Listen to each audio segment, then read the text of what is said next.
Hello नमस्कार दोस्तों। कैसे हैं आप सभी लोग। आशा करते हैं आप सभी अच्छे होंगे। और ये पॉलिटी की क्लास है, हम इसको अगली पॉलिटी की क्लास लेकर आए हैं। पहली क्लास में हमने सरकारों के बारे में पढ़ा, सरकारों के स्ट्रक्चरों के बारे में पढ़ा। इस क्लास में हम थोड़ा और आगे बढ़ते हैं और प्रियम्बल को लेकर चलते हैं, भारत के संविधान की प्रस्तावना। ये अगली क्लास है पॉलिटी की, बने रहिए हमारे साथ और ऐसी ही कंसेप्चुअल क्लास के लिए जुड़ जाइए और ज्वाइन करिए हमें, और अधिक से अधिक लोगों को सब्सक्राइब करिए। धन्यवाद। तो आइए बढ़ते हैं आगे इस क्लास को लेकर। हम क्या पढ़ रहे थे, हमें आज प्रस्तावना पढ़नी है। प्रस्तावना, हमें प्रस्तावना पढ़नी है। प्रस्तावना, preamble,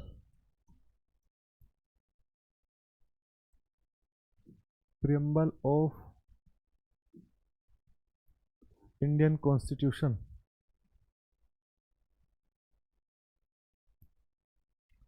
preamble of Indian constitution, Bharat के संविधान की प्रस्तावना। तो देखिए, भारत के संविधान की प्रस्तावना से क्या मतलब है। एक हमारा लिखित संविधान है, ये सबको पता है। उस लिखित संविधान की एक प्रस्तावना है, जैसे आप क्वेश्चन लिखते हैं उस क्वेश्चन की एक प्रस्तावना होती है, उसकी छोटी सी समरी टाइप की, और उसका एक इंट्रोडक्शन होता है वो। तो ऐसे ही भारत के संविधान का भी एक छोटा सा इंट्रोडक्शन है, जो हमें ये बताएगा कि हमारे संविधान में क्या रिफ्लेक्शन होता है, उसमें क्या बातें रिफ्लेक्ट करती हैं। अर्थात सीधे सीधे हम पूरे संविधान को ना पढ़कर उसकी नेचर को अगर जानना चाहते हैं तो हम भारत के संविधान की प्रस्तावना को पढ़ के उन चीज़ों को समझ सकते हैं। तो हमें अलग अलग कॉन्स्टिट्यूशन में जाके अलग अलग आर्टिकल्स पढ़ने की जरूरत ना पड़े, और हम सिंपल वे में एक नॉर्मल तरीके से भारत के संविधान को समझना चाहें तो हम किससे समझ सकते हैं, भारत के संविधान की प्रस्तावना से। तो भारत के संविधान की जो प्रस्तावना है वो स्टार्ट होती है हम भारत के लोगों से। तो स्टार्ट कैसे होती है, हम भारत के लोग। तो देखिए, ऐसे मैं आपको बिल्कुल एक एक चीज़ लिखाता जाऊंगा और मैं आपको याद करा दूंगा कि भारत के संविधान की प्रस्तावना कैसे याद करते हैं। इसको रटने की जरूरत नहीं पड़ती, बिल्कुल सिंपल एक एक शब्द को समझते चलिए, उसका अर्थ समझते चलिए, उसका जो कंसेप्ट है उसका भारत के संविधान से और भारतीय लोगों से क्या संबंध है।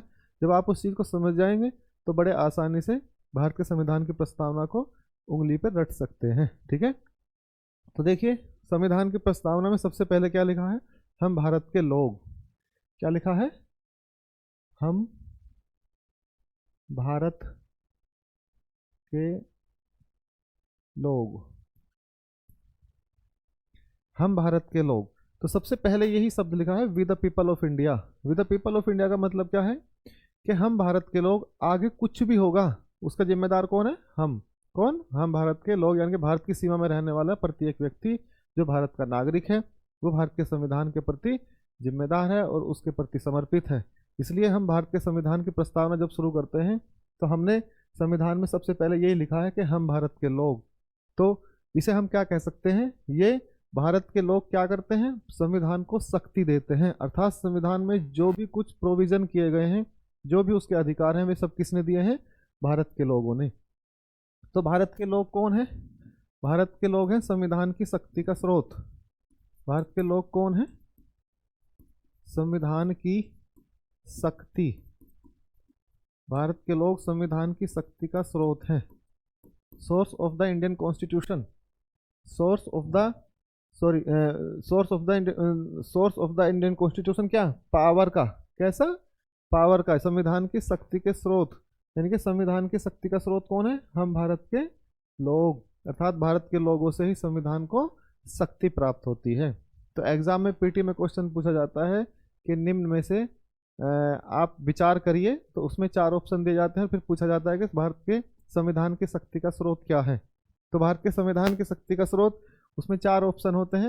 एक होता है राष्ट्रपति, एक राष्ट्रपति, एक होता है सुप्रीम कोर्ट, सर्वोच्च न्यायालय, सर्वोच्च न्यायालय, और तीसरा ऑप्शन होता है भारत के लोग,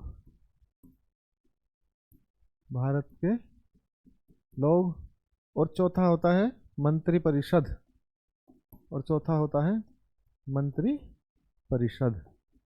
तो इसमें ये तय करना होता है कि हम भारत के लोग, यानी कि जो संविधान की शक्ति का स्रोत है, सोर्स ऑफ द क्या, इंडियन कॉन्स्टिट्यूशन क्या है, हम भारत के लोग। तो इसमें क्या करेंगे, इसमें कोई राष्ट्रपति सोचेगा, क्योंकि राष्ट्रपति सबसे बड़ा संवैधानिक पद है, तो सोचेगा कि हो सकता है यही संविधान की शक्ति का स्रोत हो सकता है। लेकिन कोई सोचेगा कि सर्वोच्च न्यायालय, क्योंकि न्यायालय के पास अधिक पावर है। तो ऐसा भी नहीं है। और कौन है, हम भारत के लोग। तो इसमें सही आंसर क्या हो जाएगा, हम भारत के लोग। तो इसमें जो सही आंसर होगा क्या होगा, हम भारत के लोग, ये वाला। तो इस तरीके से हम भारत के संविधान की शक्ति का सोर्स कहाँ ढूंढते हैं, भारत के लोगों में। भाई लोकतंत्र है, उस लोकतंत्र को किसके लिए लिखा गया है, भारत के लोगों के लिए। उस लोकतंत्र में शासन कौन करता है, भारत के लोग करते हैं। उन्हें चुना किसने है, भारत के लोगों ने चुना है। उन्हें किसके लिए चुना है, भारत के लोगों के लिए चुना है। तो सारा काम किसने किया, भारत के लोगों ने। अर्थात संविधान को शक्ति भी कहाँ से मिली, भारत के लोगों से। तो इसे हम ऐसे समझ सकते हैं,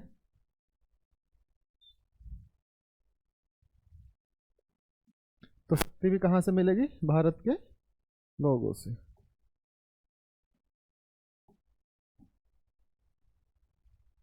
तो आगे बढ़िए इसमें। अब भारत के लोगों को समझना कैसे है, कि कौन भारत के लोग हैं।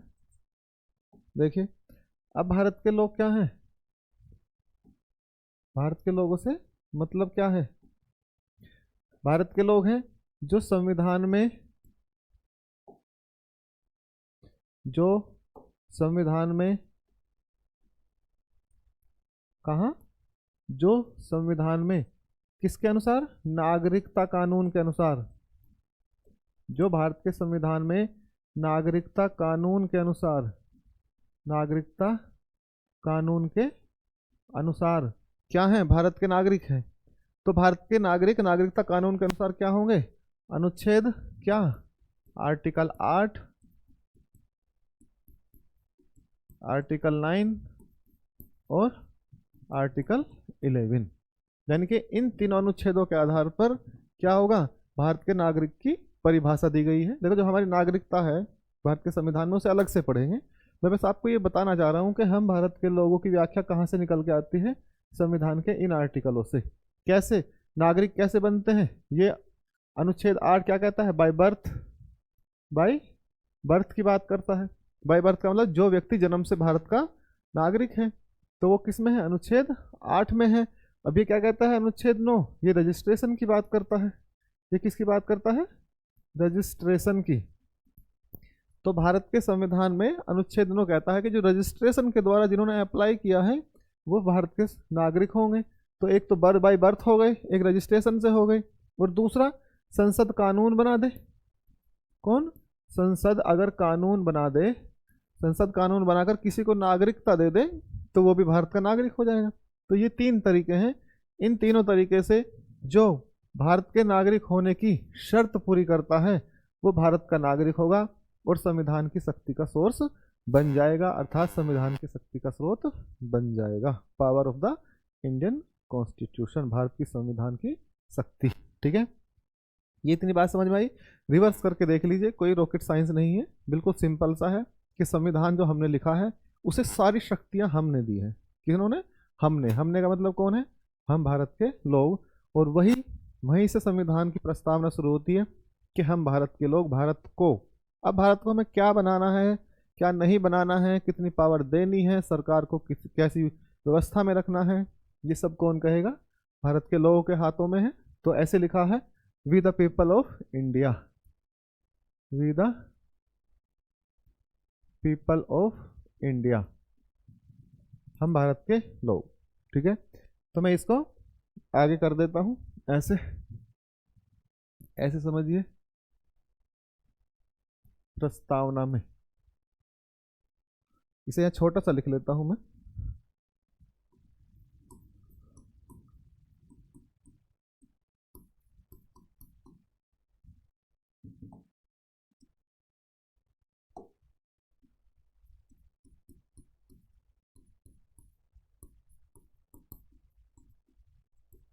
संविधान की शक्ति का स्रोत, संविधान की शक्ति का स्रोत, आर्टिकल 8, आर्टिकल 9 और आर्टिकल 11 ऐसे। तो ये क्या हो गए, हम भारत के लोगों की परिभाषा। प्रस्तावना का ये पहला पार्ट है, ठीक है। तो ये क्या है, सोर्स ऑफ द कॉन्स्टिट्यूशन। यहाँ ऐसे लिख सकते हैं, आप इंग्लिश में भी लिख सकते हैं, जगह नहीं है, कोई बात नहीं। अब देखिए आगे, structure of the Indian constitution, संरचना। भारत के संविधान की संरचना की बात करता है, इसका कलर चेंज कर लेते हैं। भारत के संविधान की संरचना की बात करता है। तो भारत के संविधान की संरचना कैसी है, भारत के संविधान की संरचना, तो भारत का संविधान की संरचना बिल्कुल ऐसी ही होगी जैसे भारत राज्य की सरकार की संरचना है। मैंने अभी आपको पिछली क्लास में बताया था क्या, कि संविधान के कि सरकार की संरचना है, सरकार का स्ट्रक्चर कैसा होगा, डेमोक्रेटिक होगा, सोवरन होगा, गणराज्य होगा यानी कि रिपब्लिक होगा, सेकुलर होगा और सोशलिस्ट होगा। तो भारत का संविधान भी कैसा होगा, भारत का संविधान कैसा होगा, संप्रभु होगा। भारत का संविधान कैसा होगा, संप्रभु होगा। भारत का संविधान कैसा होगा, लोकतांत्रिक होगा। भारत का संविधान कैसा होगा, लोकतांत्रिक। भारत का संविधान कैसा होगा, गणतांत्रिक। भारत का संविधान कैसा होगा, गणतांत्रिक होगा। और क्या होगा, समाजवादी होगा। समाजवादी यानी कि इसका स्वरूप समाजवादी होगा। और क्या होगा, ये सेकुलर होगा। भाई जैसी सरकार है तो संविधान होगा, तो सेकुलर होगा ये। तो सेकुलर का मतलब क्या है, पंथ निरपेक्ष होगा, पंथ निरपेक्ष। तो भारत का संविधान संप्रभु होगा, लोकतांत्रिक होगा, गणतांत्रिक होगा और समाजवादी होगा और पंथ निरपेक्ष होगा। तो संप्रभु क्या होता है, सोवरन। सोवरन, लोकतंत्र, डेमोक्रेटिक। कैसा होगा, डेमोक्रेटिक। Republic, Republic. और कैसा होगा, सोशलिस्ट। और कैसा होगा, सोशलिस्ट। और कैसा होगा, सेकुलर। और कैसा हो गया सेकुलर। तो हमने आपको ये चीजें पढ़ा दी हैं, मैंने पिछली क्लास में पढ़ा कि संप्रभुता का मतलब क्या होता है, ठीक है। लोकतंत्र का मतलब क्या होता है, गणतंत्र का मतलब भी बता दिया, समाजवादी और पंथ निरपेक्षता का मतलब मैं आपको बता चुका हूँ, पहली क्लास आप जाके देख सकते हैं। इसको फिर भी एक छोटी छोटी परिभाषा के रूप में यहाँ खड़ा होकर बता देता हूँ। संप्रभुता का मतलब है जब सरकार के या राज्य के बाहरी और आंतरिक निर्णयों में कोई हस्तक्षेप ना करे और वो अपने डिसीजन में सुपर पावर हो, तो उसे क्या कहेंगे, संप्रभु। या ऐसे राज्य को क्या कहेंगे, संप्रभु राज्य। और ऐसे संविधान को क्या कहेंगे, संविधान की संप्रभुता।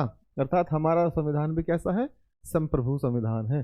तो लोकतंत्र कैसा हो गया, लोकतंत्र का मतलब बताया है, भारत के लोगों का लोगों के लिए और लोगों के द्वारा शासन क्या कहलाता है, लोकतंत्र कहलाता है। तो हमारा संविधान भी लोकतांत्रिक प्रक्रिया रखता है, अर्थात लोकतांत्रिक है, ठीक है। हमारा संविधान कैसा है, गणतांत्रिक है, रिपब्लिक है। हमने रिपब्लिक सिस्टम को अपनाया है। रिपब्लिक मैंने जस्ट पिछली क्लास में बताया, आप उसमें जाके देख सकते हैं कि कैसे रिपब्लिक डेमोक्रेटिक से अलग होता है। भारत क्या है, गणराज्य है, भारत रिपब्लिक है। समाजवादी, समाजवादी का मतलब है अवसरों में समान भागीदारिता, अर्थात संसाधनों का समतामूलक वितरण। समाज और संविधान और राज्य के बीच में एक ऐसा कोरिलेशन होगा कि लोगों तक संसाधन पहुंचेंगे। पंथ निरपेक्षता का मतलब क्या है, पंथ निरपेक्षता का मतलब होता है कि राज्य का कोई भी धर्म नहीं होगा, कोई पंथ नहीं होगा, कोई मत नहीं होगा। अर्थात देश में रहने वाले सभी लोगों के जितने भी मत हैं वो राज्य के मत माने जाएंगे। अर्थात राज्य सभी के संरक्षण के लिए काम करेगा, किसी विशेष के लिए काम नहीं करेगा। तो ऐसी स्थिति को क्या कहते हैं, पंथ निरपेक्षता। तो इसी के आगे ये क्या है, संरचना है हमारे संविधान की। अब देखिए संविधान के लक्ष्य क्या है, ये बहुत ही खास सवाल होता है, पूछा भी जाता है कई बार। संविधान के लक्ष्य क्या है, तो संविधान के लक्ष्य को समझिए कि संविधान के लक्ष्य, मैं लिख लेता हूं, संविधान के लक्ष्य। Purpose of the Indian constitution, संरचना। ये क्या है, स्ट्रक्चर है। ये क्या है, स्ट्रक्चर है। और यहाँ क्या लिख सकते हैं, with the people of India, चलो लिख लेंगे। यहाँ देखिए संविधान के लक्ष्य, purpose of the constitution, purpose of Indian constitution, purpose of Indian constitution, चमक रहा है, हाँ चमक रहा है। पर्पज ऑफ इंडियन कॉन्स्टिट्यूशन का मतलब क्या है, इसे फिर से समझिए। पर्पज ऑफ इंडियन कॉन्स्टिट्यूशन, देखिए पर्पज का मतलब है उसके लक्ष्य क्या है। लक्ष्य का मतलब है कि संविधान ने किन चीजों को अपना लक्ष्य बनाया है। संविधान ने क्यों, देखिए जब भारत स्वतंत्र नहीं था, जब हम अंग्रेजों की व्यवस्था के अंतर्गत रहते थे, भारत अंग्रेजी व्यवस्था में काम करता था, अर्थात भारत के शासक अंग्रेज थे, तो उस समय भारत के संविधान नहीं लिखा गया था। तो उस समय, उससे पहले भारत के लोगों को स्वतंत्रता नहीं थी, भारत गणराज्य नहीं था, भारत के लोगों को अपने निर्णय लेने का अधिकार नहीं था, पॉलिटिकल अधिकार नहीं था, सोशल अधिकार नहीं थे। तो इसलिए जब संविधान लिखा गया तो हमने राजनीतिक आज़ादी तो प्राप्त कर ली, अर्थात सत्ता परिवर्तन हो गया, लेकिन सत्ता परिवर्तन के बाद कुछ ऐसे लक्ष्य रखे गए जिन्हें अभी पूरा करना था। अर्थात भारत के सामने एक बहुत बड़ा काम ऐसा पड़ा था जो उसे आने वाले सदियों तक पूरा करना है। क्या था वो, वही 3 लक्ष्य हैं। वही 3 लक्ष्य कौन कौन से हैं, देखो, न्याय, समता और स्वतंत्रता। न्याय, समता और स्वतंत्रता। तो न्याय किसे कहते हैं, जस्टिस। न्याय क्या है, जस्टिस। समता क्या है, इक्वलिटी, इक्वलिटी। और स्वतंत्रता क्या है, लिबर्टी। स्वतंत्रता क्या है, लिबर्टी या फ्रीडम कह सकते हैं। देखो फ्रीडम में लिबर्टी में थोड़ा सा अंतर है, इसे लिबर्टी कहते हैं, ठीक है। तो न्याय, समता और स्वतंत्रता। अब न्याय कैसा है, न्याय 3 प्रकार का न्याय होता है। एक सामाजिक न्याय, एक सामाजिक न्याय, सामाजिक न्याय को कहते हैं सोशल जस्टिस। इसे क्या कहते हैं, सोशल जस्टिस, इसे कहते हैं सोशल जस्टिस। दूसरा होता है राजनीतिक न्याय, दूसरा होता है राजनीतिक न्याय, इसे कहते हैं पॉलिटिकल जस्टिस, पॉलिटिकल जस्टिस, इसे पॉलिटिकल जस्टिस कहा जाता है। और तीसरा होता है कैसा, आर्थिक न्याय। तीसरा कैसा होता है, आर्थिक न्याय। देखो जो लोकतंत्र की संरचना है वही न्याय का भी अर्थ होता है। लोकतंत्र की संरचना का मतलब लोकतंत्र लाया ही इसलिए गया है कि भारत के लोगों को सामाजिक, राजनीतिक और आर्थिक न्याय मिल सके।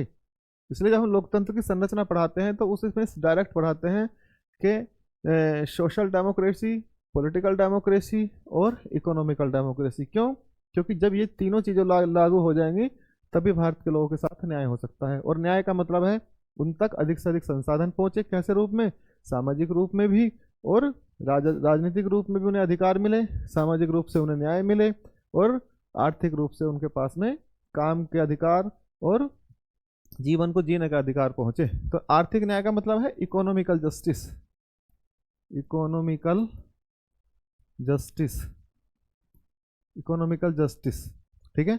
तो 3 प्रकार का हो गया। अब देखिए समता कैसी है, समता है 2 प्रकार की। समता कैसी होती है, समता है 2 प्रकार की। इसको मैं रंग चेंज करके लिख लेता हूं। समता है 2 प्रकार की। अब समता कैसी है, प्रतिष्ठा की और अवसर की। प्रतिष्ठा, प्रतिष्ठा और अवसर। समता कैसी, प्रतिष्ठा की और अवसर की। स्टेटस और अपॉर्चुनिटी, स्टेटस और अपॉर्चुनिटी, स्टेटस और अपॉर्चुनिटी। और स्वतंत्रता कैसी है, स्वतंत्रता है 5 प्रकार की। 5 प्रकार की स्वतंत्रता कौन कौन सी है, विचार, अभिव्यक्ति, विश्वास, आस्था और उपासना की। तो यहाँ पे जगह नहीं है, फिर भी मैं लिख देता हूँ। स्वतंत्रता कैसी है, विचार की स्वतंत्रता, विचार, अभिव्यक्ति, विचार, अभिव्यक्ति और कैसा, विचार, अभिव्यक्ति, आस्था, उपासना और क्या, और विश्वास। विश्वास यहाँ आ जाएगा ऊपर, विश्वास। क्योंकि विचार के बाद अभिव्यक्ति आती है, अभिव्यक्ति के बाद विश्वास आता है, और विश्वास से ही आस्था और उपासना उत्पन्न होती है। जो इसीलिए मैंने इस रो में लिखा है इसको। तो 5 प्रकार की स्वतंत्रता है। क्या? आइडिया की, एक्सप्रेशन की, विश्वास फेथ की, आस्था का मतलब क्या है, और उपासना का मतलब क्या? वर्शिप, और आस्था क्या है? बिलीफ। ठीक है। तो इस तरीके से भारत के संविधान में देखिए, हम भारत के लोग भारत को एक संपूर्ण प्रभुत्व संपन्न समाजवादी पंथ निरपेक्ष लोकतांत्रिक गणराज्य बनाने के लिए इसके समस्त नागरिकों में कैसी सामाजिक, राजनीतिक और आर्थिक न्याय को सुनिश्चित करने के लिए क्या? प्रतिष्ठा और अवसर की समता, विचार, अभिव्यक्ति, विश्वास और आस्था और उपासना की स्वतंत्रता को सुनिश्चित करते हुए आज 26 नवंबर 1949 को हम भारत के संविधान को क्या करते हैं? अधिनियमित, अंगीकृत और आत्मर्पित कर लेते हैं। यही भारत के संविधान की प्रस्तावना है जो आपके सामने लिखी गई है। इसमें एक पोर्शन और आ जाएगा यहाँ आगे, उसमें क्या आपको admission of the Indian constitution लिख सकते हैं। Admission of the Indian constitution का मतलब क्या है? अर्थात जब भारत के संविधान को एडमिट किया गया, कहाँ? अपने लिए, हम भारत के लोगों के लिए। कब? 26 नवंबर 1949 को। क्या? अधिनियमित, क्या? आत्मर्पित और अंगीकृत। अधिनियमित करने का मतलब होता है किसी चीज को कानूनी दर्जा देना, और आत्मर्पित करने का मतलब हम उसे स्वीकार करते हैं, उसके दंड को स्वीकार करेंगे। ठीक है। तो ये इस तरीके से भारत के संविधान की प्रस्तावना आपके सामने है। अब मैं इसका एक एक शब्द का अर्थ बताता हुआ चलूंगा कि हम यहाँ तक तो समझ गए थे, हमने यहाँ तक संविधान की प्रस्तावना को समझ लिया था। ये मैंने समझा दिया आपको कि संरचना में संप्रभुता क्या होती है, लोकतंत्र क्या होता है, गणतंत्र क्या होता है, समाजवादी और पंथ निरपेक्षता क्या होती है, और हम भारत के लोग क्या हैं? Source of the Indian constitution है।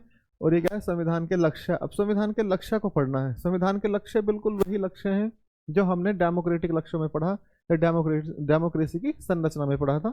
देखिए इसे आगे चलते हैं। संविधान के लक्ष्य, संविधान के लक्ष्य, संविधान के लक्ष्य क्या है? 3 है। संविधान के लक्ष्य क्या है? 3 है। नंबर 1 न्याय, न्याय, समता और स्वतंत्रता। न्याय, समता और स्वतंत्रता। अब देखिए न्याय क्या है? जस्टिस है। समता क्या है? इक्वलिटी है, इक्वलिटी। और स्वतंत्रता का मतलब क्या है? लिबर्टी। स्वतंत्रता क्या है? लिबर्टी है। तो जस्टिस, इक्वलिटी और लिबर्टी, इन तीनों को क्या करना है? ये भारत के संविधान के लक्ष्य हैं। अब अभी मैंने क्या बताया था पीछे? न्याय कैसा है? न्याय 3 प्रकार का है। नंबर 1 न्याय कैसा है? सामाजिक न्याय, सामाजिक न्याय, सोशल जस्टिस, सोशल जस्टिस। दूसरा क्या है? Political justice. दूसरा क्या है? Political justice. और तीसरा क्या है? Economical justice. तीसरा क्या है? Economical justice. तो इकोनॉमिकल जस्टिस, पॉलिटिकल जस्टिस और सोशल जस्टिस, हमें इन तीनों को पढ़ना है। ठीक है। तो फिर अगला पेज ले लेता हूं, और फिर यहां से देखेंगे, हम पढ़ेंगे न्याय। हम पढ़ेंगे न्याय, जस्टिस। हम पढ़ेंगे न्याय, जस्टिस। देखिए अब जस्टिस का मतलब क्या है? जस्टिस मैंने अभी 3 प्रकार का बताया। तो हम सबसे पहले पढ़ेंगे पॉलिटिकल जस्टिस। हम सबसे पहले क्या पढ़ेंगे? Political justice. Political justice. Political justice क्या है? पॉलिटिकल जस्टिस क्या है? राजनीतिक न्याय, राजनीतिक न्याय। ये बिल्कुल पॉलिटिकल डेमोक्रेसी और पॉलिटिकल जस्टिस बिल्कुल एक ही बात है। इसे ऐसे समझिए, इसका तात्पर्य है, सीधा सा इसका क्या मतलब है, इसको मैं ऐसे ले लेता हूं कि इसका तात्पर्य है, इसका तात्पर्य है कि सभी लोगों को इसका तात्पर्य है कि सभी लोगों को निर्णय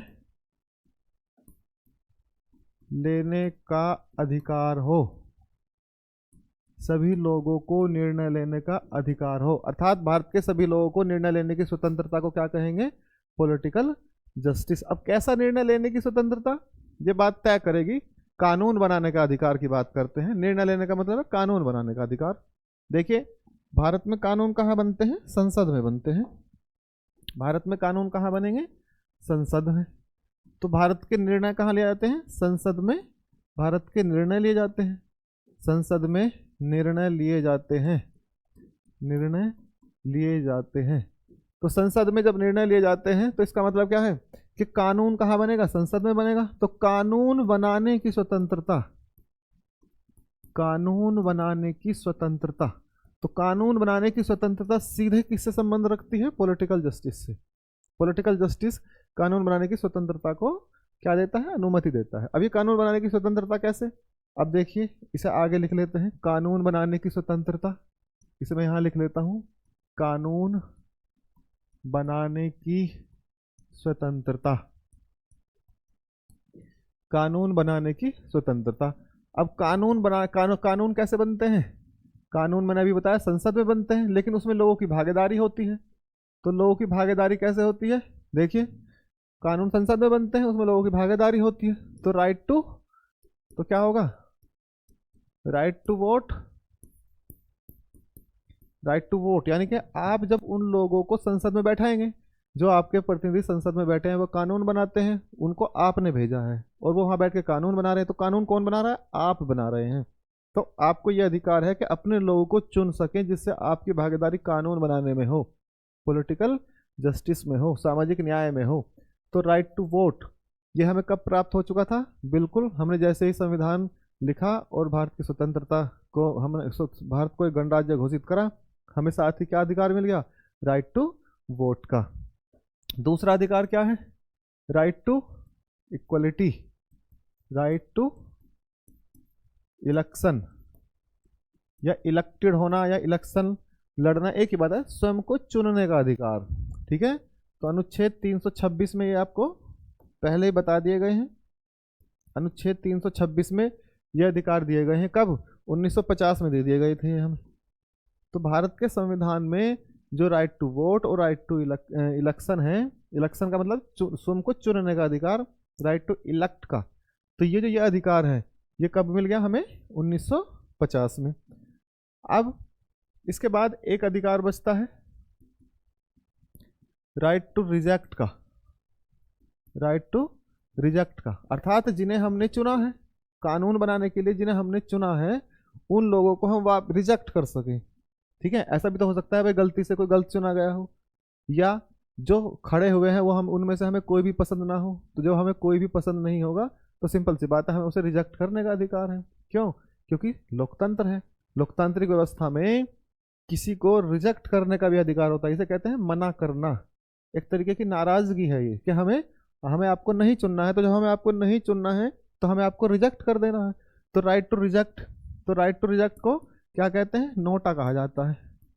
तो राइट टू रिजेक्ट को नोटा कहा जाता है, और यही नोटा कब अपनाया? 2014 में। और देखिए ये कब है? आर्टिकल, ये किसका रूप है? आर्टिकल 19(1)(a) का। आर्टिकल 19(1)(a) में क्या दिया गया है? रिजेक्शन का अधिकार। क्यों? क्योंकि ये एक तरीके की अभिव्यक्ति है। अनुच्छेद 19(1)(a) में क्या कौन सा अधिकार है? अभिव्यक्ति की स्वतंत्रता, राइट टू स्पीच। तो ये भी एक तरीके की राइट टू स्पीच है। भाई बोलना भी स्पीच है और ना बोलना भी स्पीच है। कैसे? हम अपनी अंदर की जो कैलकुलेशन है उसे अभिव्यक्त करते हैं बोल के और ना बोल के भी। जैसे हम आपसे नाराज हैं, तो नाराज होने का मतलब क्या है कि हमने ये बात तय की किससे? एक्सप्रेशन से, अपने एक्सप्रेशन। क्योंकि अभिव्यक्ति कैसी होती है? 3 प्रकार की होती है। कैसी? सांकेतिक होती है, लिखित होती है और मौखिक होती है। तो जो लिखित और मौखिक है उसे तो हम बोल के और लिख के बता सकते हैं, लेकिन जो सांकेतिक होती है वो चुप रह के बताई जाती है, यानी कि नाराज होकर। वही नाराज होने की स्वतंत्रता है, वही अनुच्छेद 19(1)(a) में दी गई है। इसी को हम राइट टू रिजेक्ट मानते हैं। और राइट टू रिजेक्ट हमें कब मिला? 2014 में। इसके बाद ये ट्रायल बेस पे शुरू किया गया था, इसको पूरी तरीके से लागू अभी नहीं किया गया है। पूरी तरीके से लागू करने का मतलब ये है कि जब किसी क्षेत्र विशेष में नोटा ज़्यादा हो जाए और जो वोटिंग सिस्टम है वो कम रहे और वहाँ का इलेक्शन रद्द होकर दोबारा इलेक्शन करा जाए नोटा के बेस पर, तो तब माना जाएगा कि नोटा पूरी तरीके से भारत में लागू हो गया है।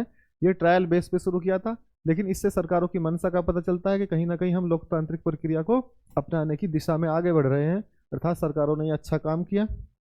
और ये बीजेपी की सरकार में पहली बार इसको लागू किया गया था।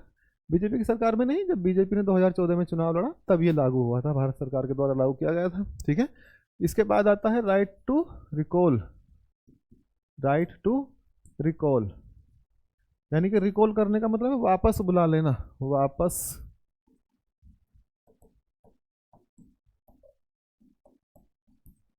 राइट टू रिकॉल करने का मतलब है वापस बुला लेना, अर्थात जिसको हमने चुन लिया है, भाई हमने वोट डाल दिया, किसी को इलेक्ट कर लिया, ठीक है, फिर हमने नोटा का भी उपयोग कर लिया, अब हमें वापस बुलाना है। भाई संसद, कोई सांसद ऐसा है हमने उसे चुन लिया, या कोई एमएलए ऐसा है जिसे हमने चुन लिया, या कोई भी ऐसा प्रतिनिधि जिसे हमने चुन लिया, चाहे वो फिर ग्राम प्रधान ही क्यों ना हो, ठीक है। अब चुनने के बाद फिर पता लगा कि ये तो असंवैधानिक काम कर रहा है, ये तो लोगों के हित के लिए काम ही नहीं कर रहा, ये तो नालायक ही दिखा रहा है, तो हम क्या कर सकते हैं, उसे वापस बुलाने का अधिकार हो सकता है, अर्थात जनता चाहे उसे रिजेक्ट कर दीजिए। देखो ये प्राप्त तो है, लेकिन इसकी व्यवस्था अलग है, ठीक है, उसमें क्या बड़ा टेक्निकल रूप से, लेकिन ये सीधे जनता को प्राप्त होना चाहिए, सीधे जिसने वोट डाल के चुना है उसी को ही यह अधिकार प्राप्त हो कि राइट टू रिकॉल से उसे वापस बुला लें। जैसे नॉर्मल सी बात है, हमने सांसद को चुन लिया, अब उसे हम वापस नहीं बुला सकते, ठीक है, लेकिन कुछ ऐसे पद हैं जिन्हें वापस बुलाया जा सकता है, जैसे प्रधानमंत्री का पद है, हमने किसी को प्रधानमंत्री चुन लिया, अब संसद में उसे विश्वास मत प्राप्त है तो प्रधानमंत्री बना रहेगा, लोकसभा में विश्वास मत प्राप्त नहीं है तो वह प्रधानमंत्री नहीं बनेगा, गिर जाएगी उसकी सरकार। तो ये क्या, ये भी राइट टू रिकॉल ही एक तरीके का, लेकिन ये सभी जगह लागू नहीं होता, ये किसी ऐसे जैसे कहीं जहां मेंबरों के रूप में मेंबर किसी एक व्यक्ति को चुनते हैं तो उन मेंबरों को अधिकार होता है कि उसे वापस बुला लें, लेकिन उसमें भी फिर पॉलिटिक्स रहती है, तो इसलिए इसको डायरेक्ट जनता को अधिकार हो कि जनता इकट्ठी हो और इसकी मांग करें और व्यक्ति को वापस बुला ले। तो ये कब होगा, जब राइट टू रिकॉल हो जाएगा। तो पॉलिटिकल यानी कानून बनाने की का अधिकार या कानून बनाने की स्वतंत्रता ये किसमें है, पॉलिटिकल जस्टिस में, सामाजिक राजनीतिक न्याय में। और ये राजनीतिक न्याय हमें तभी प्राप्त होगा जब हम व्यक्ति को वापस बुला लें, जब संसद में बैठने के बाद वो हरामीपन दिखाए और उसको वापस बुला लिया जाए, उसी को क्या कहेंगे, राइट टू रिकॉल। भारत में अभी इतने संसाधन नहीं है कि भारत में हर जगह राइट टू रिकॉल लागू करके और चीज़ों को लागू कर दिया जाए, कारण भारत के लोग अब इतने मैच्योर भी नहीं है, इतने जागरूक भी नहीं है, ना ही इतने व्यवस्थित हैं, क्योंकि इसको लागू करने से एक अव्यवस्था फैल सकती है। हर जगह राइट टू रिकॉल, हर जगह राइट टू रिकॉल का उपयोग करके लोग परेशान कर सकते हैं, और परेशान करने का मतलब है क्योंकि भारत बहुत ज़्यादा डाइवर्स है, किसी को जाति के आधार पर उकसा के किसी को राइट टू रिकॉल का उपयोग करके परेशान किया जा सकता है, सरकारें काम करना मुश्किल हो जाएंगी, इसलिए ये व्यवस्था भी लागू नहीं है। हाँ, धीरे धीरे लोग मैच्योर होंगे, हमारा राज्य, हमारा राष्ट्र इस चीज़ को एक्सेप्ट करने के लिए तैयार होगा, तो एक ना एक दिन ये हमारा पॉलिटिकल जस्टिस मिल जाएगा। लेकिन इसके इतर एक व्यवस्था और है, इसके इतर का मतलब ये है कि राइट टू रिकॉल ठीक है, लेकिन हम इस बात में एक बात को छुपा जाते हैं। क्या छुपा रह जाता है, क्या छुपा रह जाता है, लिंग के आधार पर। हमें इसमें एक बात को और जोड़ना चाहिए, लिंग के आधार पर, लिंग के आधार पर हमें जो पॉलिटिकल जस्टिस है, पॉलिटिकल जस्टिस है वो भारत में कितना पनपा है, कितना कहाँ तक पहुंचा है, इस बात की हमें जांच करनी चाहिए। कैसे, देखो भारत के संविधान में सबको वोट डालने का भी अधिकार है, सबको राइट टू रिकॉल का भी राइट टू इलेक्ट का भी अधिकार है, नोटा में भी दोनों ही लिंग वोट डाल सकते हैं, स्त्री भी और महिला भी, पुरुष भी। लेकिन हम ये देखते हैं कि भारत की जो कल्चरल व्यवस्था है उसमें भी सामाजिक, उसमें भी राजनीतिक न्याय की व्यवस्था नहीं हो पाई है। कैसे, हम देखेंगे हमारी संसद जो है या हमारी जो विधायिकाएं जो हैं, राज्यों की विधायिकाएं, जो हमारी विधायिकाएं हैं किसकी, राज्यों की, उसमें जो पुरुष हैं, उसमें जो पुरुष हैं और जो महिलाएं हैं, पुरुष और महिलाओं का जो अनुपात है वो बहुत इम्बैलेंस है। इम्बैलेंस का मतलब क्या है, संसद में जो लोकसभा है आपकी, संसद में जो आपकी लोकसभा है उसमें केवल 78 महिलाएं बैठती हैं। तो 78 महिलाओं का मतलब क्या है, 550 लोगों में अगर केवल 78 ही महिला रहें, अगर 550 लोगों में, इसे ऐसे लिखते हैं, अगर 550 में केवल 78 महिलाएं हैं तो ये शर्म की बात है। अर्थात हम अपने व्यवस्थित चीज़ों को संवैधानिक रूप से हमने लागू तो कर लिया, लेकिन हम उसे सरकार, हमारी सरकार और लोग अभी इतने जागरूक नहीं हैं कि इन चीज़ों को, पॉलिटिकल जस्टिस को लोगों तक पहुंचा सकें। ठीक है, इसमें पुरुषों की भागीदारी अधिक है। मैंने क्या बताया था, लोकतंत्र में ये ऐसी समस्या है कि बहुल लोगों का के पास अधिकार ज़्यादा हो जाते हैं। हालांकि महिलाएं बराबर की हैं, लेकिन फिर भी पूरे देश में अगर 140 करोड़ लोग हैं तो सिंपल सी बात है, लगभग 50% महिलाएं भी हैं, और उन 50% 140 का मतलब है कि आपका 70 करोड़ महिलाओं का प्रतिनिधित्व केवल कितने लोग कर रहे हैं, 78। तो ये इसका मतलब क्या है कि हम पॉलिटिकल जस्टिस में अभी पूरी तरीके से सफल नहीं है। हाँ, पॉलिटिकल जस्टिस के लिए सरकार ने लक्ष्य रखा है। ठीक है, इसीलिए इसको लक्ष्य कहा गया है। ये लक्ष्य हम प्राप्त कर लेंगे। ठीक है, अब आगे देखिए, पॉलिटिकल जस्टिस हो गया। अब दूसरा सोशल जस्टिस, दूसरा सोशल जस्टिस, सामाजिक न्याय। भारत के संविधान के लक्ष्य जो हैं वो सोशल जस्टिस। अच्छा, आप एक काम करिए, इसका स्क्रीनशॉट ले लो यहाँ से, ये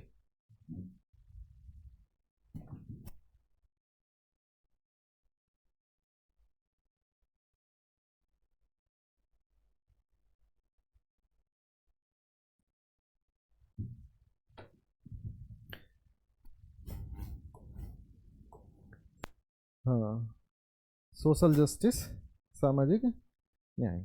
इससे पहले मैं आपको, पहले ये इसको बाद में लेता हूँ, पहले मैं आपको इकोनॉमिकल जस्टिस पढ़ा दूँ, तभी सोशल जस्टिस सही से समझ में आएगा। इकोनॉमिकल जस्टिस,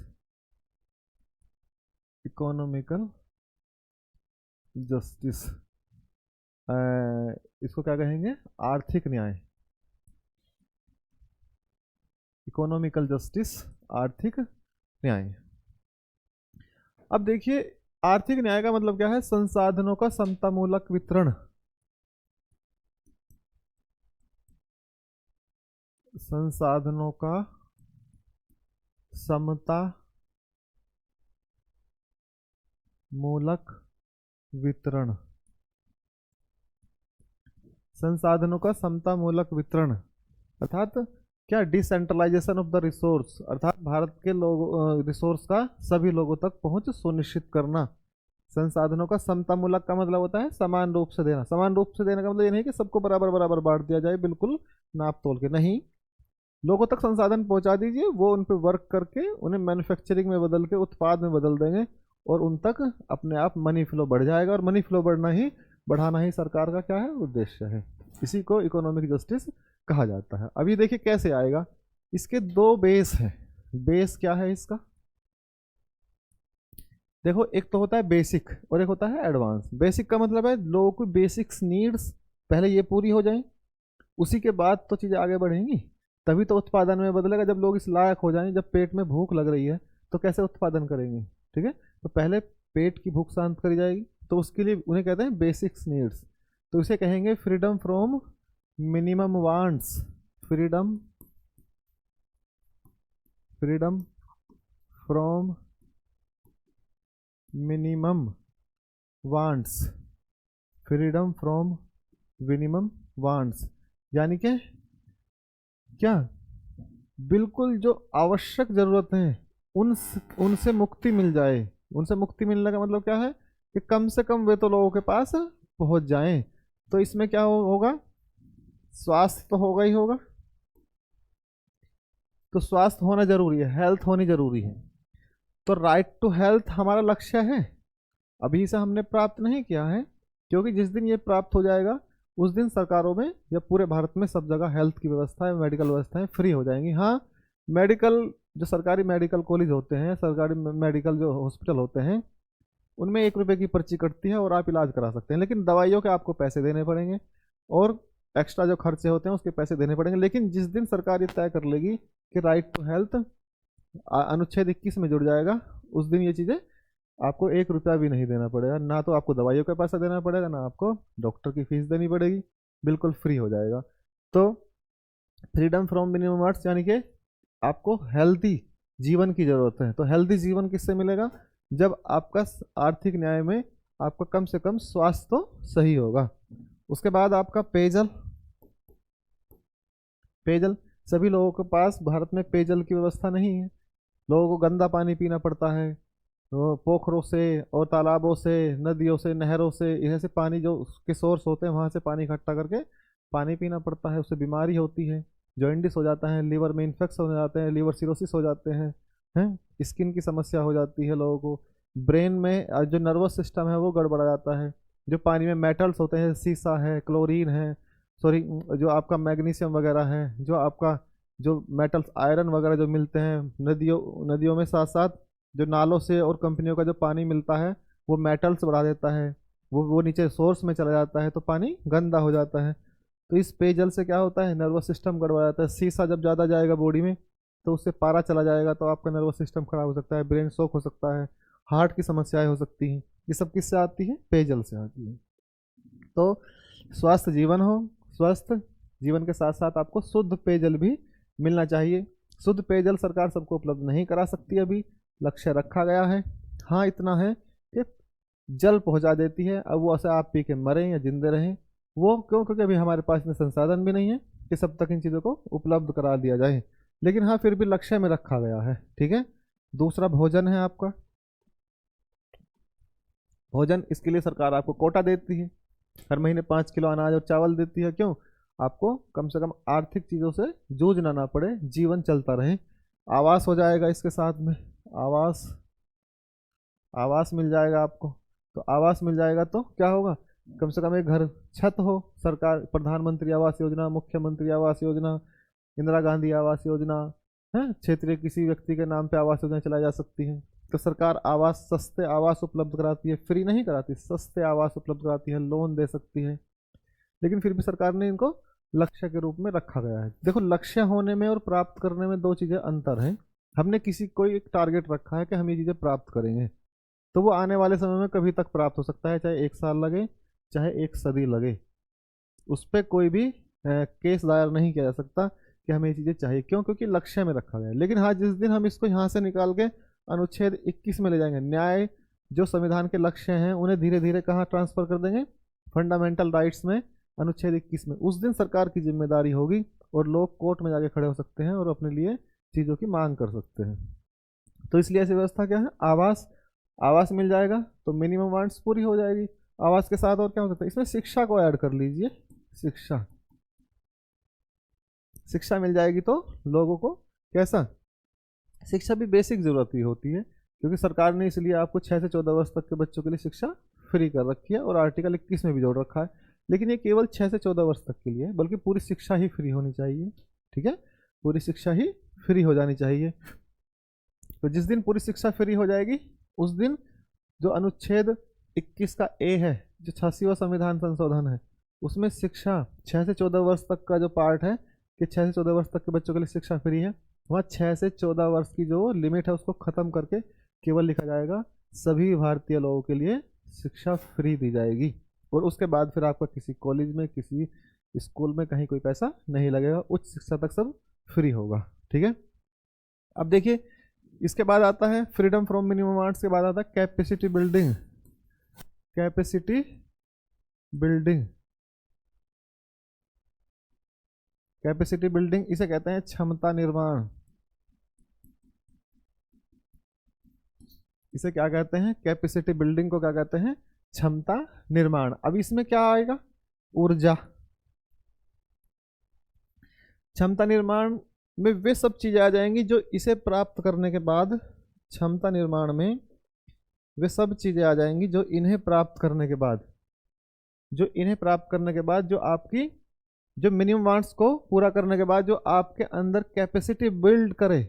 कैपेसिटी बिल्ड कैसे? जैसे आपने शिक्षा प्राप्त कर ली, सरकार ने आपको शिक्षा दे दी, अब कैपेसिटी बिल्ड कर देगी। शिक्षा कैसे? आप टीचर बन सकते हैं, आप प्रोफेसर बन सकते हैं, साथ ही आप टेक्नीशियन बन सकते हैं, इंजीनियर बन सकते हैं, आप और भी कुछ चीज़ें, यानी कि ये क्या है, ये क्षमता निर्माण की प्रक्रिया है। तो जब अच्छा भोजन मिलेगा, स्वस्थ जीवन मिलेगा, तो आप कुछ काम कर सकते हैं, तो इधर आ जाएगा।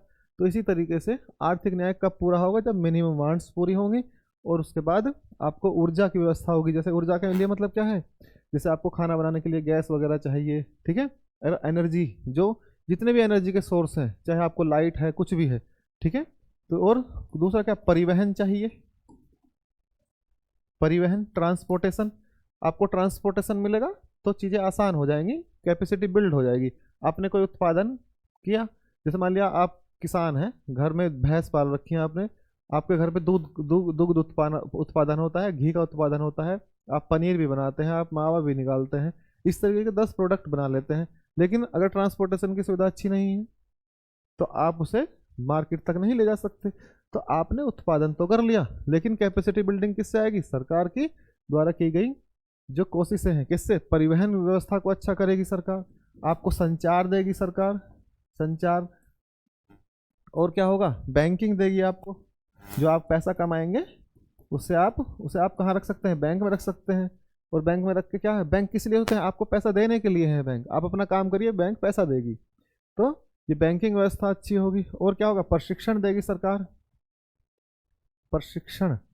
और प्रशिक्षण क्या है, ट्रेनिंग देती है सरकार, और सरकार ट्रेनिंग के लिए चलाती भी है, छोटे छोटे कंप्यूटर सेंटर चलाती है सरकार, स्किल स्किल योजनाएं चलाती है सरकार, ठीक है, उससे स्किल लेबर निकलती है और अपना काम चलाते हैं। तो और क्या है, बीमा है, बीमा, जो आप काम कर रहे हैं उसका बीमा हो जाए तो आप में रिस्क लेने की क्षमता बढ़ जाएगी।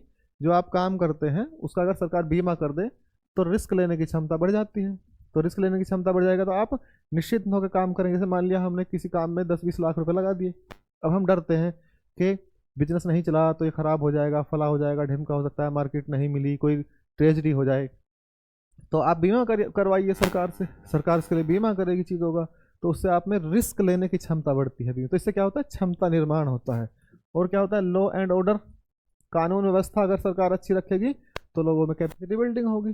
भाई जितने कोचिंग संस्थान चल रहे हैं, स्कूल चल रहे हैं, फैक्ट्रियाँ चल रही हैं, जितना ट्रांसपोर्टेशन चल रहा है, जो लोग बाहर निकल सकते हैं और लोग आपस में व्यापार करते हैं, वो सब किसकी वजह से? लॉ एंड ऑर्डर अच्छा है इसलिए तो करते हैं, नहीं तो मोनोपोली हो जाएगी, कोई किसी को भी अतिक्रमण कर लेगा।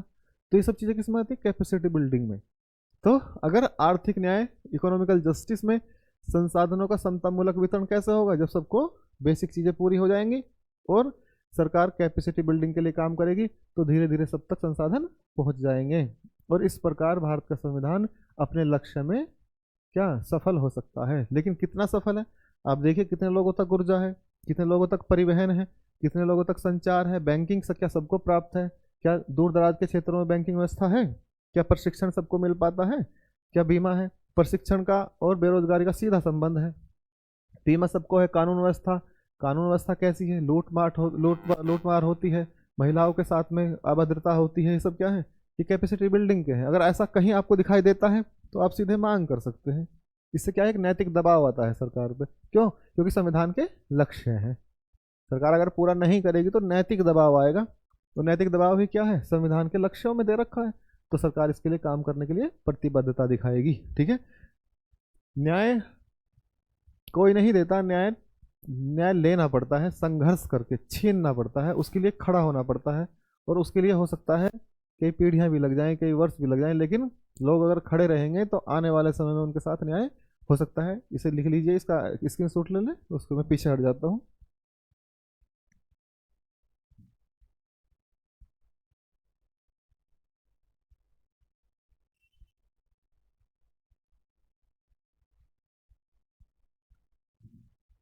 हो गया। अब देखिए, social justice, social justice,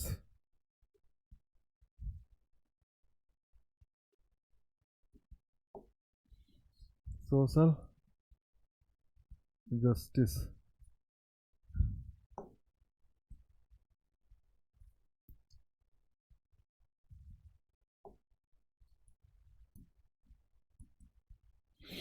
social justice, सामाजिक न्याय।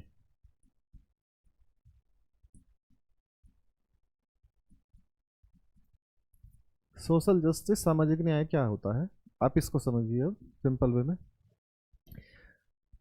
इसका सीधा सा मतलब होता है सम्मान का समान रूप से बंटवारा। सम्मान का समान रूप से बंटवारा। ये क्या है, ये सम्मान है, स्टेटस।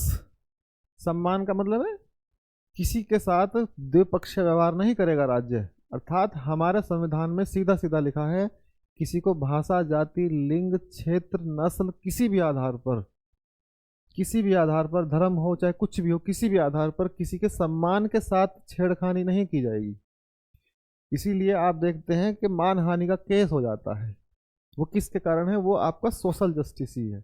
हो सकता है कोई प्रभावशाली वर्ग हो या कोई प्रभावशाली व्यक्ति हो, तो प्रभावशाली वर्ग या प्रभावशाली व्यक्ति क्या कर सकता है, किसी के सम्मान के साथ छेड़खानी कर सकता है, छेड़छाड़ कर सकता है। तो सरकार ने यह अधिकार दिया है, सम्मान का समता मूलक वितरण, ये सम्मान का समान बंटवारा। तो सम्मान का समान बंटवारा ही क्या करेगा, आपको सोशल जस्टिस दिलाएगा।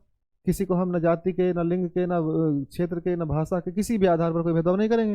अब इसे कैसे दो भागों में बांटते हैं, देखिए इसका मतलब होता है, इसे दो भागों में बांटेंगे, इसको फिर से चेंज कर लेते हैं, इसको दो भागों में बांटेंगे। देखिए क्या, हर प्रकार के शोषण से मुक्ति, हर प्रकार के शोषण से मुक्ति, हर प्रकार के शोषण से मुक्ति, और क्या है, हर प्रकार की विषमता से मुक्ति, और हर प्रकार की विषमता से मुक्ति। अगर ये दोनों चीज मिल जाएं, एक्सप्लोटेशन से मुक्ति मिल जाए और डिस्पैरिटी से, ठीक है ना, हर प्रकार के शोषण से मुक्ति, ठीक है, तो क्या, freedom from every type of the exploitation, और freedom from every type of the क्या, डिस्पैरिटी, विषमता, हर प्रकार के शोषण से मुक्ति और हर प्रकार की विषमता से मुक्ति। अब देखिए शोषण और विषमता क्या होते हैं। शोषण कैसा हो सकता है, भौतिक हो सकता है, भौतिक शोषण कैसा होता है, भौतिक, और दूसरा कैसा हो सकता है, मानसिक। शोषण कैसा हो सकता है, भौतिक, और दूसरा कैसा हो सकता है, मानसिक। अब देखिए शोषण भौतिक और मानसिक में कैसे आएंगे। भौतिक क्या हो सकता है, भौतिक है जबरदस्ती काम या बेरोजगारी, जैसे मान ले जिससे जबरदस्ती काम कराना, जबरदस्ती काम कराना, ये भौतिक शोषण है। किसी को डायरेक्ट फिजिकली टॉर्चर करना भौतिक शोषण है। जबरदस्ती काम कराना, बेगारी, उसे बेगारी ना देना, इसे कह सकते हैं बेगारी। भाई अगर आप किसी को काम के पैसे देंगे तो फिर वो काम करेगा, लेकिन अगर आप काम के पैसे नहीं देते और फिर भी काम करा रहे हैं, यहाँ तक कि राज्य भी बेगारी नहीं करा सकता, ठीक है, सीधे सीधे लिखा है फंडामेंटल राइट्स में कि जबरदस्ती काम कराना, बेगारी कराना, राज्य भी बेगारी नहीं करा सकता। दूसरा दासता, दासता क्या है, सीधा सीधा भौतिक भौतिक से है, किसी को दास बना लेना, ठीक है, इसमें मानसिकता छिपी हुई है, मानसिक शोषण भी होता है इसमें, लेकिन ये डायरेक्ट किससे संबंध रखता है, भौतिकता से, दासता है। और क्या है, बाल श्रम है, बाल श्रम यानी कि बच्चों से, छोटे बच्चों से काम कराना, ये कैसा है, ये भी भौतिक शोषण है। और क्या हो सकता है, शारीरिक शोषण, कोई किसी भी प्रकार का हो सकता है, शारीरिक शोषण, किसी को पीटना, जबरदस्ती घर में रख के काम करवाना, या महिलाओं के साथ में मारपीट करना, ये सब क्या है, ये भौतिक शोषण ही तो है। शोषण कैसा शोषण, शारीरिक शोषण, इसे ऐसे लिख देता हूं मैं,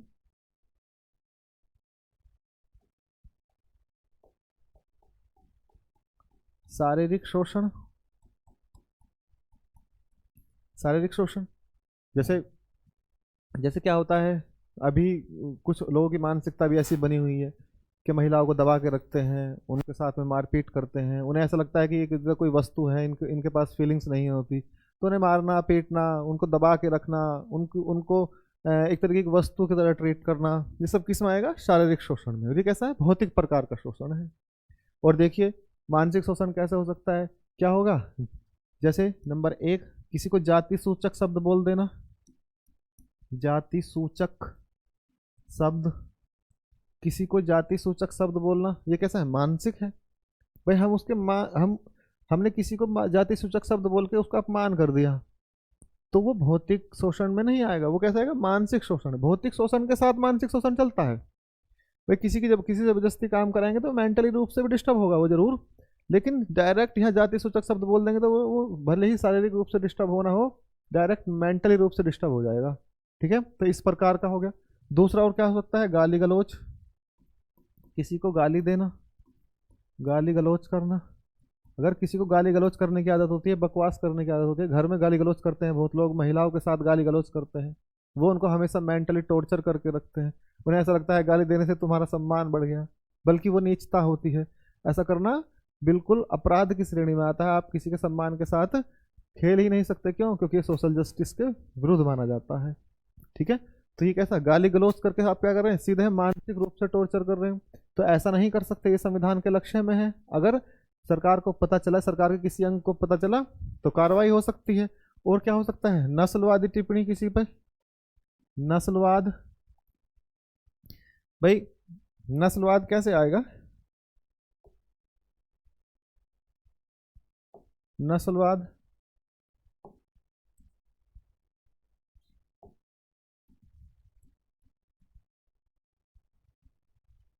नस्लवाद, आप किसी को नस्ल के आधार पर किसी के साथ द्विपक्षीय व्यवहार करते हैं। जैसे आपने देखा होगा मणिपुर के और जो पूर्वोत्तर के लोग हैं उनके साथ में नस्लीय भेद टिप्पणी की जाती है, तो वो क्या है? वो भी गलत है, वो भी मानसिक शोषण में आता है, सोशल जस्टिस के खिलाफ है वो बात। आप ऐसा नहीं कर सकते। ठीक है, और दूसरा क्या हो सकता है? नस्लीय के साथ में बौद्धिकता, बौद्धिकता भी होती है। बौद्धिकता, बौद्धिकता, बहुत से लोगों को बौद्धिकता का भ्रम रहता है, बौद्धिकता की ईगो रहती है। इसे कहते हैं इंटेलिजेंस, सॉरी ईगो होती है एक प्रकार की। ये कैसी? बौद्धिक घमंड कहते हैं इसे, इंटेलिजेंसी ईगो। जैसे मान लिया कोई थोड़ा बहुत किसी ने कुछ कर लिया, थोड़ा बहुत पढ़ लिख लिया ज़्यादा, तो दूसरे लोगों को बेवकूफ़ समझने लगेगा, अपनी बात को सर्वोपरि रखेगा, चाहे दूसरे की बात सही हो ना सही, जबरदस्ती उसको सही करने की कोशिश करेगा, भले ही वो लंपट क्यों ना हो। तो इस प्रकार की बौद्धिकता का विभ्रम रखते हैं लोग, बल्कि वो मूर्ख होते हैं। वो बौद्धिक है ही नहीं जिसके अंदर इस प्रकार की कोई ईगो होती है, क्योंकि वो मूर्खता का भ्रम होता है, और वही मूर्खता का भ्रम उसे बौद्धिक होने का एहसास दिलाता है। और यही क्या है? एक मानसिक शोषण की अवस्था में आता है, दूसरे पर मानसिक दबाव बनाना इस तरीके का। ये बौद्धिकता का भी हो सकता है। और क्या हो सकता है बौद्धिकता के आधार पर?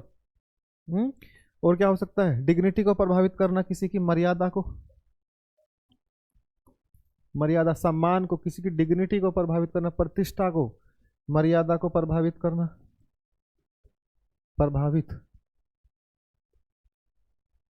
मर्यादा को प्रभावित करना। ऐसा लोग करते हैं, मर्यादा को प्रभावित करते हैं, किसी दूसरे को छोटा या नीच कह देते हैं, मर्यादा प्रभावित कर देते हैं। महिलाओं को कहते हैं आप महिला हो, ज़्यादा नहीं बोलना चाहिए, महिला होने के नाते आपको इतना ही अधिकार है। तो ये सब क्या है? ये नीचता ही है एक प्रकार की। ये सब किस में आएंगी? मानसिक शोषण में। तो इस प्रकार के शोषण को सामाजिक न्याय में रखा गया है।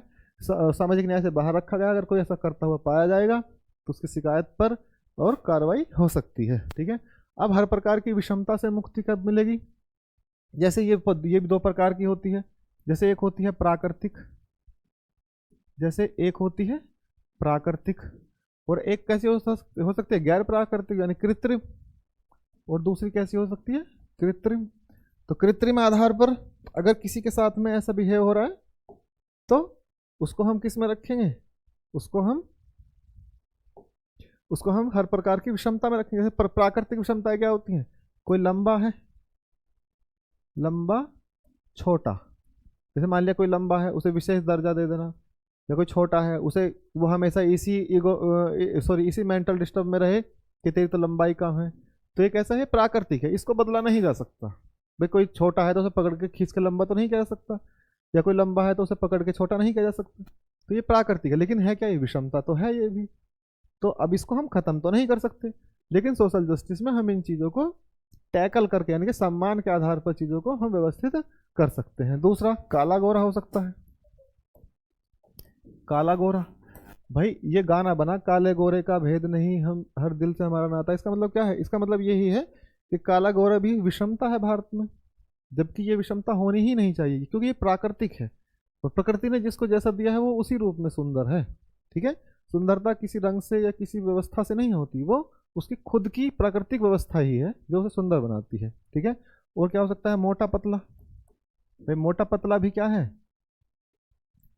मोटा पतला भी विषमता ही है एक प्रकार की। जैसे कभी पहले मोटा होना अच्छा माना जाता था, ठीक है, जब कभी भारत में जब भूखमरी थी तो तब मोटा होना अच्छा माना जाता था, लेकिन भूखमरी की समस्या खत्म हो गई, अब मोटा होना अच्छा नहीं माना जाता, लोग पतला होना अच्छा मानते हैं। तो ये क्या मानसिक असंतुलन ही है, और ये प्राकृतिक है। तो इन चीज़ों में पड़ना ही नहीं चाहिए। कोई मोटा है वो भी अच्छा है, वो भी सुंदर है, कोई पतला है वो भी सुंदर है, कोई काला है वो भी बहुत सुंदर है, वो भी सुंदरता है, कोई गोरा है, ठीक है भाई, सुंदर है वो भी। ठीक है, लंबे छोटे सब सुंदरता में आते हैं। ये प्राकृतिक चीज़ है, इनको हम बदल नहीं सकते। और अप्राकृतिक में क्या हो सकता है? नस्लवाद हो सकता है, रंग भेद हो सकता है, ठीक है, क्षेत्रवाद हो सकता है। अप्राकृतिक में क्या होगा? कृत्रिम में क्षेत्रवाद, किसी के साथ क्षेत्रवाद को लेकर विषमता हो। जैसे मान लिया, जैसे बिहार के लोगों के साथ में यूपी में, और महाराष्ट्र में समस्याएं पैदा होती है यूपी के लोगों के साथ में, महाराष्ट्र में, दक्षिण भारत में समस्या पैदा होती है, उत्तर भारत के नॉर्थ ईस्ट के लोगों के साथ में, पश्चिम में और दक्षिण में समस्या पैदा होती है। तो ये क्या है? ये सब क्षेत्रवाद की समस्याएं हैं। ये भी एक प्रकार का क्या है? ये भी एक प्रकार की विषमता है। इसे भी भारत के संविधान में एक्सेप्ट नहीं किया गया है। ये भी सोशल जस्टिस के खिलाफ होते ही। रंग भेद क्या हो सकता है? रंग भेद, जैसे अमेरिका में रंग भेद है। अमेरिका में जैसे जॉर्ज फ्लॉयड की हत्या कर दी गई अभी 2 साल पहले, इसलिए गोली मार दी गई कि वो काला थे, और काला होने की वजह से। लेकिन वहाँ के लोग इतने समझदार है, वो सड़कों पे आ गए, उन्हें पता है कि ये क्या है, ये सोशल जस्टिस है, के खिलाफ बात है, तो वे पुलिस के ही खिलाफ खड़े हो गए और माफ़ी मांगनी पड़ी। ठीक है, और क्या हो सकता है? और हो सकता है नस्लवाद। नस्ल के आधार पर भी लोग क्या है, कृत्रिम विषमताएं पैदा हो जाती हैं। तो ये क्या है? ये सामाजिक न्याय की बातें हैं। ये हमारे संविधान में लक्ष्य रखे गए, हमें खत्म करना है। हमें भौतिक अन्याय को, शोषण को भी खत्म करना है, हमें मानसिक शोषण को भी खत्म करना है। हमें विषमता, प्राकृतिक विषमता को तो हम खत्म नहीं कर सकते, लेकिन उन्हें उन्हें दूसरे तरीके से टैकल कर सकते हैं। और क्या कर सकते हैं हम? कृत्रिम जो क्षेत्रवाद है, रंगवाद है, नस्लवाद है, इसे हम समाप्त कर सकते हैं। तो आपने देखा कि संविधान की जो लक्ष्य है, संविधान के जो लक्ष्य हैं क्या है? न्याय है, न्याय आपने पढ़ लिया। और दूसरा क्या है? समता है। और तीसरा क्या है? स्वतंत्रता। न्याय, समता और स्वतंत्रता, ये 3 है। ठीक, तो हमने किसको समझा? न्याय को समझा। कैसे? न्याय 3 प्रकार का है। न्याय 3 प्रकार का है। कैसा न्याय है? अब तो आपको पता चल गया। सामाजिक न्याय, सामाजिक न्याय जिसे क्या कहेंगे? सोशल जस्टिस, पॉलिटिकल न्याय, राजनीतिक न्याय, राजनीतिक न्याय, पॉलिटिकल जस्टिस। और तीसरा आपका क्या है? Economical justice. इकोनॉमिकल जस्टिस, तो इकोनॉमिकल जस्टिस ये क्या है? आर्थिक न्याय, आर्थिक न्याय। तो ये भारत के संविधान की प्रस्तावना है। देखो, एक दिन में तो अभी मैं एक क्लास में नहीं खत्म करूंगा इसे। अभी मैं आपको समता और स्वतंत्रता अगली क्लास में बताऊंगा। अभी न्याय के लिए बहुत लंबी क्लास होगी, तो ठीक है, बने रहिए हमारे साथ। इसी तरीके से बिल्कुल हमने आपको कॉन्सेप्चुअल रूप से बताया। मैं फिर बताऊंगा आपको कि किस तरीके से मेंस के लिए क्वेश्चन बन सकते हैं या ऐसे के लिए क्वेश्चन बनते हैं। देखो, जब हम प्रस्तावना को इतने गहराई से, इतने डीप से समझ लेंगे, तो हम संविधान की व्यवस्था को समझ जाएंगे। हमें समझ आ जाएगा कि भारत सरकार के काम करने के, भारत सरकार की व्यवस्था के क्या ढंग है, कैसे वो रहती है, कैसे काम करती है, लोगों के लिए क्या अधिकार हैं, सब कहाँ प्रस्तावना में ही प्रतिबिंबित हो जाते हैं। तो इसीलिए प्रस्तावना को संविधान की कुंजी भी कहते हैं। कारण यही कारण है जो मैंने आपको अभी समझाया है। अभी हम अगली क्लास में समता और स्वतंत्रता पढ़ेंगे। तो ठीक है, बने रहिए हमारे साथ। नमस्कार सभी को, धन्यवाद।